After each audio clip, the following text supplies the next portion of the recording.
Hello అండి. అందరికీ నమస్కారం. అందరూ ఎలా ఉన్నారండి?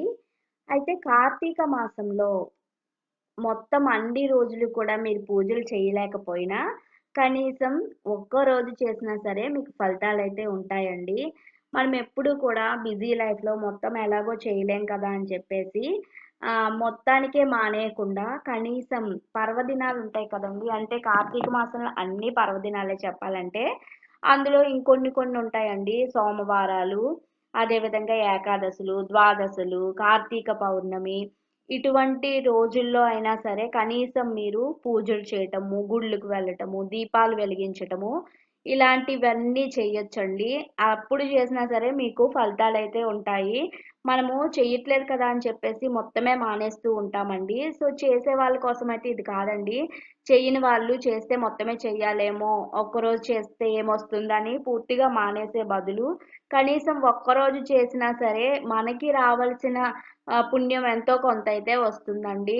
ఆ రోజుల్లో గుళ్ళకెళ్ళటము, 2 పూట్ల వీలైతే 2 పూటలెళ్ళొచ్చు. లేదు కుదరని వాళ్ళు ఒక్క పూట. ఒంటి పూట భోజనం చేయటం, లేదా చుక్క చూసి భోజనం చేయటము, అరిటాకుల్లో భోజనాలు చేయటము. నెక్స్ట్ దీపాలు కూడా ఉసిరి దీపాలని, పిండి ప్రమిదల్లో దీపాలని, ఇలా రకరకాలుగా మనకి ఏదో ఒక రకంగా మరి కనీసం ఈ పర్వదినాల్లో అయినా సరే ఇవన్నీ చేయలేకపోయిన వాళ్ళు రోజుకొకటి చొప్పున అంటే ఏకాదశి రోజు ప్రమిదల్లో దీపాలు వెలిగించండి. అంటే పిండి ప్రమిదలు అవి చేసేసి. ద్వాదశి రోజు ఉసిరి దీపాలు వెలిగించండి. కార్తీక పౌర్ణమి రోజు గుడిలో దీపాలు వెలిగించండి. నెక్స్ట్ సోమవారాలు ఒంటిపూట భోజనం చేయండి. ఇలా ఒక్కో రోజు ఒక్కోటైనా సరే డివైడ్ చేసుకోండి.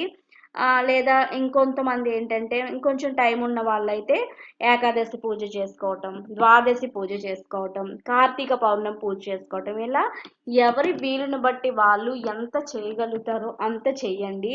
సో, ఇవి మనకు దేవుడు, భక్తి ఇవనే కాకుండా మనకి సైన్స్ పరంగా కూడా మన హెల్త్‌కి కూడా చాలా మంచిది. మనం కూడా బాగా యాక్టివ్ అవుతామనమాట. సో, అందుకు ఎవరి వీలుని బట్టి వాళ్ళు మీకు ఎంతలో తోస్తే అంతలో చేయటం వల్ల మనకి తప్పేమీ ఉండదండి. చేయలేదు కదా అని చెప్పేసి మొత్తమే మానేయకుండా మీకు ఎంతవరకు చేయగలుగుతారో అంతవరకైతే చెయ్యండి. అంటే ఇప్పుడు ఎలా అంటే మొత్తం వదిలేసే కంటే సగంలో సగం చేసినా సరే పుణ్యమైతే వస్తుందనమాట. మీకు దగ్గరలో గుళ్ళకుంటే గుళ్ళకెళ్ళండి. లేదా ఇంట్లోనే దీపారాధన చేసుకోండి.